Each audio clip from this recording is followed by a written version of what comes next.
Parlons sophrologie. Parlons sophrologie avec Patricia Penaud. Pour faire connaître et découvrir la sophrologie, sa philosophie humaniste, ses différentes modalités et ses champs d'application. Bonjour et bienvenue dans l'émission Parlons sophrologie. Aujourd'hui, nous allons aborder le thème de la sexualité féminine avec Hélène Friard-Lamourette. Hélène que j'ai rencontrée dans une formation de sexothérapeute qui est sophrologue, psychopraticienne et sexothérapeute. Bonjour Hélène. Bonjour Patricia. Je voulais te remercier de m'avoir invitée à ce partage. Merci beaucoup. Je t'en prie. Alors la sexualité féminine, pendant longtemps tabou, cet aspect de nous-mêmes, aujourd'hui je peux constater, nous pouvons constater qu'il y a une véritable envie de s'occuper de cette partie, de son anatomie, de sa vie, de son aspect relationnel. Il n'y a qu'à regarder les livres que l'on rencontre sur le thème de la sexualité dans les rayons des librairies, même si en parler, ce n'est pas toujours chose facile parce qu'il y a un long contentieux sur ce sujet. Alors Hélène, qu'est-ce qui t'a amené à accompagner des femmes dans le domaine de la sexualité avec les outils et les méthodes que tu connais, que tu pratiques? Je pratique depuis maintenant 14 ans en cabinet libéral et c'est vrai que les femmes que j'accompagne m'ont déposé leurs difficultés dans leur sexualité, difficultés à ressentir du désir, difficultés dans la sensation de plaisir également. Certaines également ont reçu une éducation assez psychorigide et assez stricte concernant la sexualité. Voilà. Et puis j'en ai d'autres assez régulièrement. Je me rends compte encore aujourd'hui que certaines femmes n'ont reçu aucune transmission au moment de leurs règles. Et ça crée effectivement chez ces femmes d'énormes souffrances. Donc tu veux dire que la partie qui revient en général à la mère d'enseigner ce qui se passe du côté du féminin n'a pas été faite pour une grande majorité de femmes? Malheureusement, je me rends compte que là il y a vraiment une absence d'information, une absence de mots. Donc bien évidemment le sexe, la notion de sexe est, je dirais, désincarnée dans leur propre corps. Alors, quelles sont les idées fausses, d'après toi, que tu rencontres le plus fréquemment dans le discours de ces femmes que tu accompagnes? J'ai entendu encore récemment, il y a 2 jours, une femme me dire la sexualité c'est sale, la sexualité c'est vulgaire, à la maison c'était tabou, c'était interdit. Mon père de dire oui, c'était réservé aux putains. J'ai reçu une patiente samedi dernier qui me partageait ce genre de point de vue qu'elle a reçu dans son éducation. Qu'est-ce que j'entends encore? Que la sexualité est réservée aux jeunes femmes et qu'à partir d'un certain âge, à partir de 45, 50 ans, il est difficile de toujours ressentir du désir. Et puis très fréquemment, avoir des désirs sexuels, c'est être une putain. Voilà ce que j'entends aussi. Est-ce que c'est vrai tout ça? Pour moi, non. Pour moi, ce sont des femmes qui ressentent une dichotomie profonde entre leur vierge et leur putain intérieur. Pour moi, bien évidemment, tout ça est faux. Pour que le désir naisse, il faut d'abord anticiper son plaisir et avoir une image positive de sa sexualité. Et quand j'interroge ces femmes, je me rends compte que leur mère était, je dirais, absente dans leur sexualité. Elles n'ont pas reçu d'image positive, d'image de leur mère sexuée. Elles ont plutôt gardé en elles une mère qui est plutôt maternante. Et ce sont des femmes qui, au jour d'aujourd'hui, effectivement, une fois qu'elles ont eu plusieurs enfants, se sont réellement investies dans leur fonction de mère, en mettant de côté leur femme sensuelle et maîtresse. C'est une vraie problématique de terrain, ça, concernant le sujet de la femme. À partir du moment où elle a des enfants, elle est plutôt préoccupée par l'éducation de ses enfants que par la continuation, si tant est qu'il y avait au départ, d'une sexualité, d'une relation avec son mari, en tant qu'homme. C'est quelque chose qu'on rencontre très fréquemment aujourd'hui. assez fréquemment, et j'ai une personne qui est venue me voir et qui m'a dit je suis mariée depuis 30 ans. Et effectivement, je me suis consacrée uniquement à mes enfants. J'ai délaissé mon mari, mon couple. Et elle me dit au jour d'aujourd'hui, dans mon couple, il n'y a absolument plus aucun désir. Et on en est conscients tous les deux. Et elle me dit, c'est trop tard. Et le fait d'avoir une absence de désir n'est pas forcément lié à une absence d'amour. Non, parce que c'est une femme qui était très amoureuse de son mari au départ, mais qui s'est bien rendu compte qu'elle a surinvesti son rôle de mère. Son mari était très demandeur quand les enfants étaient encore en bas âge, mais c'est elle qui s'est concentrée essentiellement sur l'éducation de ses enfants. Et cette femme de me dire, mon mari est un ami, mais je ne ressens aucun désir pour lui au jour d'aujourd'hui. Alors c'est vrai que je t'ai beaucoup entendu dire, les femmes intellectualisent la sexualité. Est-ce que tu peux développer un petit peu cette idée ? Oui, alors en consultation, c'est vrai qu'elles me disent, lorsque je fais l'amour, je pense à ma liste de courses, je pense à 36 000 choses à faire, et je ne parviens pas à rester concentrée pendant que je fais l'amour avec mon partenaire. Donc ça, c'est une très très grosse difficulté, une grande problématique. Et là, la sophrologie vient vraiment aider ces femmes à s'incarner dans leur sexe, à sentir leur sexe, à sentir leur respiration. Et j'ai régulièrement des femmes qui me disent, au travail, je suis tellement débordée, occupée, parce que tout va de plus en plus vite, que ma sexualité passe vraiment à la fin de la liste, quoi. Donc, mon mari, quand je rentre le soir, me sollicite parce qu'il a envie de faire l'amour, mais moi, je suis tellement épuisée parce que je n'ai plus le temps de penser à ma sexualité, de penser à mon sexe, de respirer avec mon sexe, que j'en ai plus envie. Et ça, c'est une réelle souffrance chez ces femmes-là. Mmh. Et l'homme et la femme ne fonctionnent pas de la même manière quant à la stimulation du désir. Non, alors c'est ce que je leur dis. Je leur dis, voilà, votre partenaire, il pense à vous. Dans la journée, il est en capacité en fait de travailler tout en vous envoyant des SMS ou en pensant à vous. Et cette personne à qui je pense me dit, moi dans la journée, je suis tellement enfermée dans mon travail, dans mes responsabilités, qu'il n'y a plus de place pour mon mari. Et le soir, lorsque je rentre à la maison, en priorité, je m'occupe de mes enfants. Et à 22h, quand mon mari est là et qu'il m'attend, eh bien moi, je suis absolument épuisée, je suis absente dans ma sexualité. Donc, je constate bien qu'il y a une dichotomie entre le corps et la tête. Elle souhaite faire l'amour avec sa tête, mais le corps est désincarné dans la sexualité. D'accord, c'est ce que tu entends quand tu parles d'intellectualisation de la sexualité. Il y a une séparation finalement entre ce que veut la tête et ce que veut le corps. Oui, énormément. Il y a une très très grande séparation. Il y a un conflit en fait entre la tête qui veut faire l'amour, et le corps qui ne se rend absolument pas disponible. Qui est fatigué par toutes les activités de la journée finalement. Oui, et puis elle ne s'accorde absolument aucun temps d'écoute, aucun temps de détente, de respiration. Est-ce que je peux prendre le temps, voilà, dans la journée de respirer avec mon sexe, de faire des contractions, de sentir tous les organes génitaux? Non, c'est absolument, je dirais, c'est absent de leur préoccupation.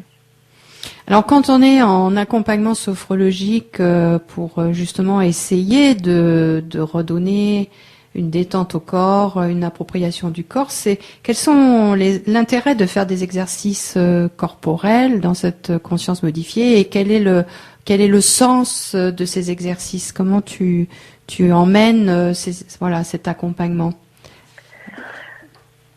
Alors je dirais que je leur propose donc des protocoles qui sont personnalisés en fonction de la demande qui m'est faite.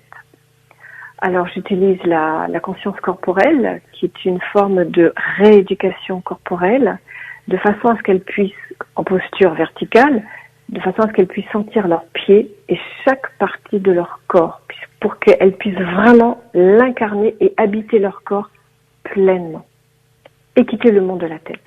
C'est-à-dire descendre, est-ce que ça veut dire que c'est bien descendre dans le domaine des sensations, des ressentis, et pas que dans le domaine de la pensée? Absolument. C'est quitter la pensée. Je leur dis, la sophrologie, c'est pas de l'intellectualisation, c'est avant tout de la respiration, du ressenti, et j'accueille toutes les sensations que je vis dans mon corps. Et effectivement, à un moment donné, je les amène à prendre conscience de leur sexe, à le sentir, à sentir sa chaleur, à le sentir respirer. Au départ, c'est pas facile, parce que c'est pas quelque chose, je dirais, c'est une rééducation. Elles n'ont pas eu l'habitude, en fait, de penser à leur sexe. Parce que pour elles, dans leur tête, penser à la sexualité, c'est être une putain. Penser au sexe, c'est sale. Donc, je dirais, c'est quelque chose de nouveau pour elles. Donc, c'est réexplorer cette partie du bassin, mais avec des sensations agréables, c'est ça ? Sensations agréables, accepter de ressentir ces sensations agréables, ressentir de la chaleur, sentir son sexe exister, le sentir vivre, le sentir battre comme son cœur. D'une certaine manière, c'est dévoiler cette partie à la conscience qui a été peut-être mis à couvert de par les peurs ou les idées fausses. C'est ce qu'on disait tout à l'heure. Oui, mis à couvert parce que à la maison, personne n'a pu mettre de mots sur cette partie du corps de la femme. Donc automatiquement, comme il y a eu absence de mots, le sexe n'est pas du tout incarné. En tout cas, c'est ce que je ressens dans les femmes que j'accompagne. Alors tu dis aussi, tu utilises la respiration, donc avec quelle intention, quel objectif et quel genre d'exercice en respiration pour se réapproprier son corps? Alors la respiration permet de se focaliser sur l'instant présent plutôt que d'être dirigé par son mental. Donc je leur apprends à respirer en conscience. Ça peut être j'inspire sur 2 temps, puis j'expire sur 4 temps et je laisse faire, je me laisse faire. Je me laisse être dans cet instant présent. Et c'est vrai que la respiration améliore la qualité de présence. Je constate qu'elles ont très souvent une respiration haute et saccadée, qui est bloquée, et qui, effectivement, ne permettra difficilement de sentir la volupté et le plaisir sexuel. Donc, je leur apprends à respirer en conscience avec leur partie abdominale, à respirer avec leur ventre, leurs ovaires et leur pubis.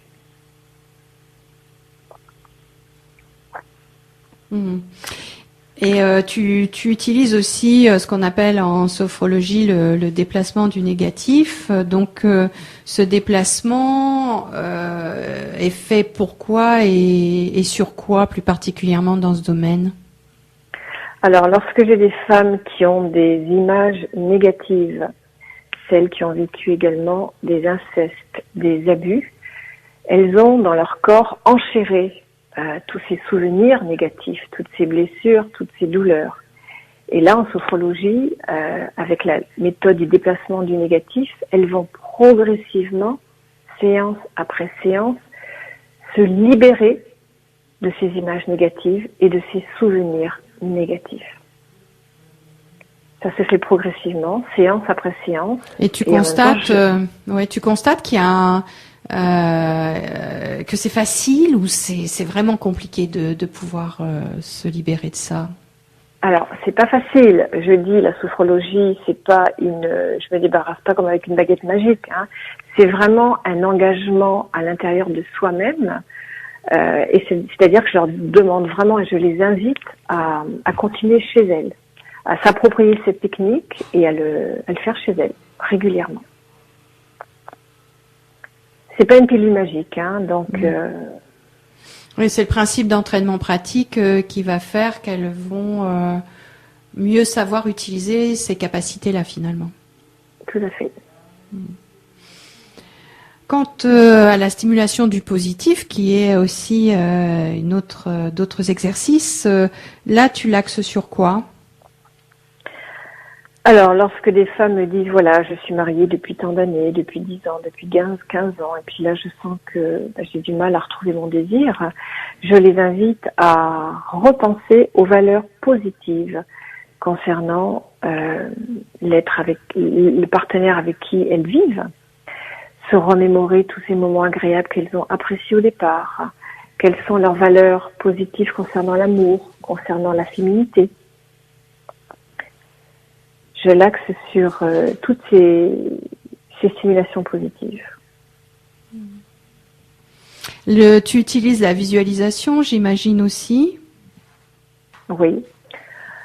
Alors la visualisation, pour certaines femmes qui ont du mal à se voir nues, qui ont du mal à aimer leur corps, qui ont du mal à l'accepter, je les invite en visualisation à se voir, à se projeter, à accepter leur corps tel qu'il est.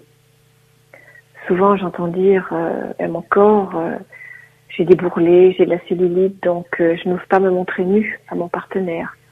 Je n'ose pas faire l'amour avec lui. Je veux pas qu'il me voie comme ça. Donc en visualisation, je leur propose vraiment d'éliminer toutes ces images négatives et de s'aimer comme elles sont et de se voir nues avec leur partenaire et d'accepter. Je ne suis pas qu'un corps de bourrelet, je ne suis pas qu'un corps de cellulite, je suis aussi une femme capable d'aimer, une femme avec des valeurs. Oui, d'autant plus que la sexualité ne se réduit quand même pas juste à l'acte mécanique ou à l'aspect physique en lui-même. Absolument, tout à fait. Comment tu abordes cette vision élargie de la sexualité? Est-ce que dans la plupart des femmes que tu rencontres, la sexualité est assez ciblée anatomiquement parlant, ou est-ce qu'il y a une vraie ouverture avec lesquelles elles arrivent au-delà des peurs? Ou est-ce que tu as besoin de réorienter et de faire un chemin sur cette ouverture-là? Alors, il y a un chemin qui est à faire, effectivement, concernant cette ouverture, et je les invite à penser, à réfléchir. C'est quoi la sexualité? Qu'est-ce que vous entendez dans la sexualité? La sexualité, c'est bien ce qui nous permet d'être en relation avec notre partenaire. Dans la sexualité, nous allons partager des émotions que nous ne pouvons pas exprimer avec les mots. Nous avons besoin de la sexualité. La femme a besoin de se sentir désirée pour se sentir bien dans son corps, dans son âme, dans son cœur. Donc nous abordons toutes ces questions de la sexualité. J'ouvre en tout cas toutes ces questions sur la sexualité, sur l'amour. C'est quoi l'amour? C'est quoi le désir pour vous? Oui, pour apprendre à faire cette différence, je peux aimer quelqu'un. Comme tu le disais tout à l'heure, au bout d'un certain temps, c'est un amour presque amical qui peut s'installer, ou un amour d'habitude, mais je n'ai plus le désir émoustillant du démarrage. Tout à fait. Et le désir, en fait, nous sommes responsables de notre propre désir. Donc c'est à nous les femmes de le réveiller. Et le désir se réveille pas que par le corps ou la sensation du corps, j'imagine. Le désir se réveille parce qu'elles vont y penser, parce qu'elles vont pouvoir mettre des mots dessus, parce qu'elles vont pouvoir en parler. Et elles apprécient en séance de pouvoir parler intimement de ce dont elles n'ont jamais osé parler, que ce soit avec leurs amis ou quand bien même avec leur mère, auprès de leur mère. Là, ça m'évoque l'idée du fantasme. Alors, l'idée du fantasme, certaines femmes ont énormément de difficultés à rentrer, à imaginer pouvoir avoir des fantasmes. Pour certaines, avoir des fantasmes, c'est être une salope.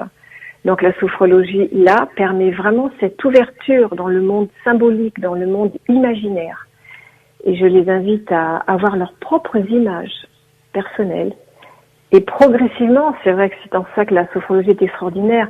Avec beaucoup de délicatesse, la sophrologie va ouvrir cet espace symbolique, cet espace imaginaire. C'est pas facile, hein, c'est pas simple, mais elles y arrivent progressivement. Afin de se laisser porter par des états érotiques souhaités, de se laisser porter par ses propres images, en sachant que le fantasme n'est pas quelque chose qui forcément va devoir prendre forme dans la matière. Hein. On est bien d'accord de ça. On est bien d'accord, absolument.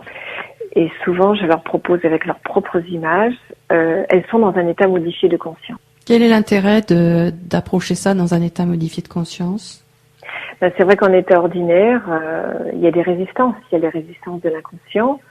Et là, j'entends effectivement tout le transgénérationnel et tout le poids de notre culture judéo-chrétienne qui interdit l'accès à ces images. Dans nos cultures occidentales, orientales aussi, hein, j'imagine. Tout à fait.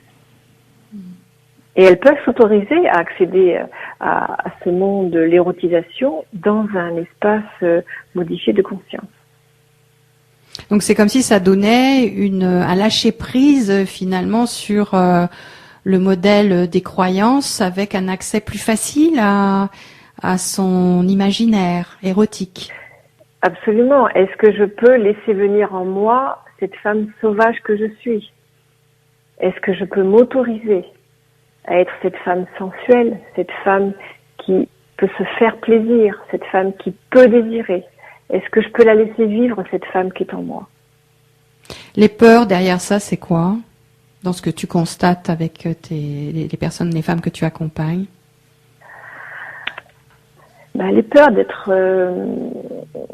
une salope, les peurs d'être une putain. Évidemment, ce que j'entends beaucoup, c'est j'entends ces femmes me dire là, je ne corresponds plus à l'image de ma mère qui était si maternante. Et là, effectivement, elles sont perdues, elles sont désorientées puisqu'elles ne ressemblent plus à leur mère. Quelque part, elles ne sont plus en loyauté face à leur mère. Elles osent dépasser leur mère à cet endroit-là. Mmh. Elles osent faire ce que leur mère n'a pas osé vivre dans leur sexualité. Et en relation avec ça vient aussi l'idée de l'orgasme. Combien de femmes pensent avoir des problèmes du point de vue de l'orgasme, alors qu'en réalité, c'est pas forcément de vrais problèmes. Alors, ce que je vois, ce que j'entends, c'est qu'elles ont peur de s'abandonner, peur de vivre cet orgasme, parce qu'elles se sont bloquées. Certaines femmes ont peur de sentir cette montée du désir, cette montée en puissance. Certaines me disent, mais ça peut me rendre folle. Et c'est vrai que là, la sophrologie, avec la respiration, leur apprend progressivement ce lâcher prise. Est-ce que je peux m'abandonner et accepter de partir dans un endroit inconnu? Parce que la sexualité, nous voyageons dans des espaces qui nous sont inconnus. Nous lâchons le contrôle, nous perdons le contrôle. Alors, est-ce à dire que nous avons à nous réouvrir en tant que femmes à notre espace d'aventurière? Nous avons à nous faire confiance dans cette partie, dans cette femme sauvage qui est en nous. Nous avons à faire confiance dans nos organes génitaux qui, eux, sont des organes, je dirais, énergétiques, qui ont cette intelligence et qui connaissent le chemin vers la sensualité, le chemin vers la sexualité. Nous avons à nous abandonner, c'est ce que j'ai envie de dire là, nous avons à nous abandonner à cette partie qui est en nous, à notre sexualité, à notre sexe. En sachant que souvent, le sexe, l'organe principal de plaisir, qui est le clitoris chez la femme, est souvent méconnu, même anatomiquement parlant, et dans la manière de le stimuler. Et tu sais que c'est un sujet, moi, qui m'intéresse comme information à faire passer sur le clitoris. Qu'est-ce que c'est vraiment? Alors effectivement, une question que je leur pose en séance, à un moment donné, est-ce que vous prenez le temps, effectivement, d'abord de vous regarder dans le miroir. Votre clitoris, vous savez où est-ce qu'il est? Ok, mais est-ce que vous prenez le temps de le rencontrer, de rentrer en relation avec lui? Et là, effectivement, assez régulièrement, là, j'ai l'impression de parler une autre langue. Alors, je les informe en leur disant que le clitoris est quand même un organe féminin qui est fait pour le plaisir. Le clitoris n'est qu'une simple boule de nerfs comportant 8000 terminaisons nerveuses. C'est beaucoup plus fort que les terminaisons nerveuses que nous avons sur notre langue, sur notre lèvre et sur nos doigts.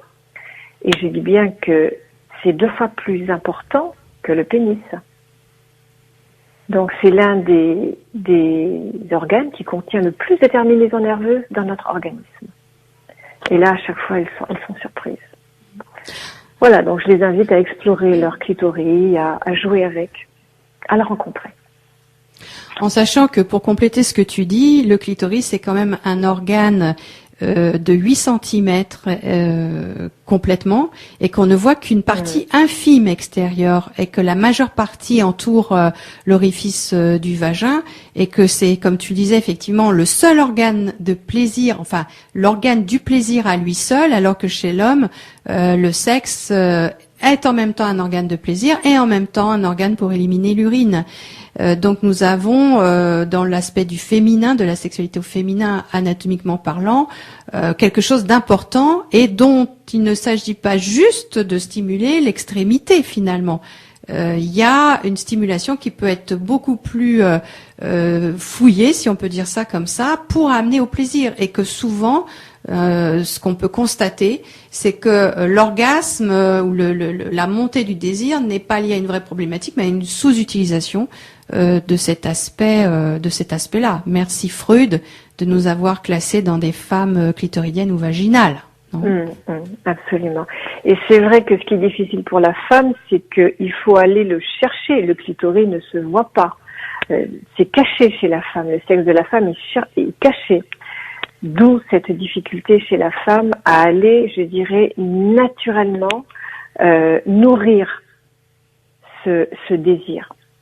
Ce désir de se rencontrer dans son clitoris et dans son sexe. Et donc, avec la sophrologue que tu es, les visualisations prennent leur importance dans l'idée, si je peux m'imaginer aller dans cette découverte, ça me facilitera le chemin pour y aller après par le toucher, le contact direct, en fait. Tout à fait. Donc, je leur propose en visualisation de se voir en train de se masser, sans avoir honte, sans culpabilité, parce que c'est aussi ce que j'entends régulièrement. Et je leur propose également des enregistrements, donc elles peuvent réécouter chez elles, de façon à pouvoir se réinvestir dans leur sexualité.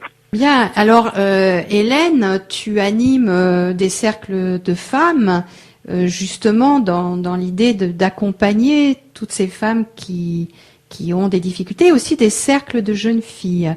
Est-ce que tu peux nous en dire quelques mots ? Oui. Alors, j'anime des ateliers cercles de jeunes filles une fois par mois. Et dans cet atelier, en fait, ces jeunes filles peuvent parler sans tabou et librement, parler et poser des questions sur leur sexualité. C'est un espace où elles peuvent s'affirmer dans leur identité sexuelle. Elles peuvent également apprendre à poser des limites, apprendre à dire non, apprendre à dire stop. Parce qu'effectivement, dans la société d'aujourd'hui, c'est pas toujours facile d'être une jeune fille. Je leur apprends à devenir sujet et non pas objet. Voilà, elles apprennent aussi à s'aimer, elles apprennent à s'accepter. Et puis elles apprennent à s'affirmer, à oser s'exprimer devant d'autres jeunes filles et à oser regarder les garçons et à oser s'affirmer dans ce qu'elles sont aujourd'hui. Donc c'est une manière finalement de faire en tout cas d'aider la mère à faire cette éducation, même si la mère peut parfois être dépourvue dans ce domaine-là. Oui, et récemment j'ai une maman qui m'a demandé donc d'être présente. Elle a transmis à sa fille donc juste avant les vacances d'été certaines informations concernant donc la sexualité de sa fille, et elle m'a demandé d'être présente, d'être là. Et ça a été un très très beau cadeau qu'elle a pu offrir à sa fille. Eh bien Hélène, nous arrivons à la fin de cette émission sur le sujet de sophrologie et sexualité au féminin. Aurais-tu un mot de conclusion à partager avec nous ? Oui, pour que le désir naisse, il faut anticiper son plaisir, avoir une image positive de sa sexualité. J'ai envie aussi de dire que nous sommes responsables de notre désir et que nous n'avons pas à attendre de l'autre pour le maintenir éveillé et vivant. D'autre part, il n'y a pas de limite d'âge pour vivre sa sexualité et ressentir son désir. Il y a à avoir envie. Ça, c'est important. Est-ce que j'ai envie de continuer d'avoir envie ? Voilà, je pense à une femme que j'ai reçue il y a quelques années qui avait 85 ans, qui n'a jamais été mariée, et sa très très grande souffrance, c'est de n'avoir jamais eu de relation sexuelle parce qu'elle avait vécu donc des abus dans sa famille. Donc nous observons à quel point la sexualité est importante dans la vie d'une femme. La femme a vraiment besoin de vivre sa sexualité. Elle a besoin d'aimer. Elle a besoin de vivre sa sexualité avec son cœur. Ce n'est pas un loisir, la sexualité. C'est vraiment un élément fondamental de notre vie et de notre identité. C'est une question qui mérite d'être prise au sérieux, car la sexualité est vraiment complexe et très mystérieuse. Nous avons à être curieuses en tant que femmes. Nous avons à lire, à nous informer tout au long de la vie. Réveiller notre désir demande de l'énergie et du temps. La sexualité n'est pas naturelle. Elle appartient vraiment au domaine de l'apprentissage. Voilà, une femme qui est détendue, présente dans son corps sexué, une qualité de présence. Et plus je suis détendue, plus je suis en relation avec mon partenaire. Aimer faire l'amour, c'est accepter cette excitation sexuelle, se sentir bien dans son intimité, en s'accordant un temps de pause pour être mieux avec l'autre et s'autoriser à plus de plaisir sexuel et de volupté. J'ai envie de dire que faire l'amour, c'est apprendre à laisser son corps vivre, c'est voir, regarder, entendre, toucher, caresser, se laisser caresser, respirer avec ses 5 sens en éveil. C'est être en relation avec soi et avec l'autre. La sexualité, c'est se découvrir et c'est aussi le don de soi. Voilà. Nous savons bien que toute crispation est antisexuelle. Or, aujourd'hui, tout va de plus en plus vite. Nous vivons de plus en plus longtemps. Et nous avons vraiment, si nous voulons nous retrouver dans notre intimité la plus profonde, nous avons besoin de prendre le temps de nous poser, de respirer. Et à cet endroit, la sophrologie est vraiment une méthode extraordinaire pour ça. Voilà, la sophrologie. Oui, Hélène, encore quelques idées à soumettre à nos auditrices. Dans les ateliers cercles de femmes, parce que j'anime des cercles de femmes 1 fois par mois, je leur apprends à tourner leur regard vers l'intérieur, puis vers l'extérieur. Dans la relation amoureuse, est-ce que je peux être en relation avec moi-même tout en étant en relation avec mon partenaire? Est-ce que je peux être connectée à mon désir tout en étant en lien avec mon partenaire? Eh bien, merci Hélène pour toutes ces idées qui permettront certainement à nos auditrices de réfléchir et de regarder où est-ce qu'elle se place et ce qui peut se placer aussi en ouverture. Vous pouvez contacter Hélène sur son site internet, donc www.psychothérapie-du6Gradignan, c'est bien ça Hélène? Oui, absolument. Et vous pourrez aussi retrouver ces autres coordonnées sur le site www.evolutionformation.eu sur la page Radio Médecine Douce. Eh bien Hélène, je vais te dire au revoir. Il n'y avait pas des livres? Ah oui, merci, bien sûr. J'avais envie justement que tu nous donnes 1 ou 2 titres de livres qui pourraient être intéressants pour explorer davantage le sujet. Alors, 1 ou 2 livres, ça va pas être facile. Donc, j'en ai un, c'est d'Alain Héril, Femme épanouie. Très bien. Aux éditions Payot. Ensuite, la littérature érotique de Sophie Cadalen. Oui, aux éditions. Les éditions m'échappent. Le titre du livre, c'est Le Divan. Le Divan, d'accord. Tu peux redonner le nom de l'auteur? L'auteur, c'est Sophie Cadalen. Sophie Cadalen. Allez, également un dernier livre. Voilà, Françoise Saint-Père. Oui. Ce qui trouble Lola. Ce qui trouble Lola. Trouble Lola. D'accord. De Françoise Saint-Père. Saint-Père. Très bien. Voilà quelques livres et puis j'imagine que tu dois en lister peut-être d'autres sur ton site internet. Oui. Et donc les auditeurs et les auditrices intéressés pourront aller compléter leur bibliographie. Eh bien, écoutez, chers auditeurs, chères auditrices, je vous souhaite une belle continuation de votre journée ou de votre soirée. Je vous dis au revoir et à bientôt. Merci, à bientôt. Au revoir.